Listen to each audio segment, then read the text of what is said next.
સવારમાં મોગલ ડાયરાને આજે તો સવાર વહેલી પડી. જોયા માસીને તો વિચાર તરત જ મગજમાં આવી ગયો કે માસીને મોતિયો ના આવી જાય હો આ કામ કરતા કરતા. ત્યાં તો અમારી લાઈનની હિરોઈન બધાને ધમકી આપવા માંડી.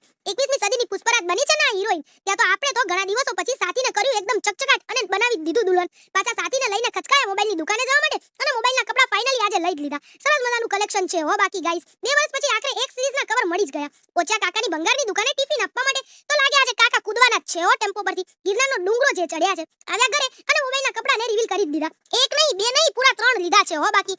બહુ મોટો ખર્ચો કરી નાખ્યો હો મોટા પાયે. એટલામાં તો એકદમ અચાનક જ મેઘરાજા ત્રાટકી જ ગયા. કર્યું મેઘરાજાનું આગમન અને આવ્યા મમ્મી તો પેટ પૂજા પણ કરી લીધી. આપણે છત્રી લઈને ખચકાયા મિત્રો સાથે ફરવા પહોંચી જ ગયા ટાઈમ પાસ કરવા માટે. લેવાનું તો કઈ જ નહીં, બેરોજગાર છીએ ને આપણે તો. જોયા આ ભાઈને તો આ ભાઈ તો ફૂલ મોજમાં જ હતા હો બાકી. રોજ અલગ અલગ કપડા પહેરીને જોરદાર મોજ કરે છે ને બાકી. પછી તો મિસિસ પરમાર મળ્યા અને ટપકાર્યું મંચુરિયન. ચાલે ગાઈસ ફૂલ વ્લોગ આવશે હો. બહાર જવાનું છે ને એટલે ત્યાં સુધી ફેમિલીને જય હિન્દ જય ભારત.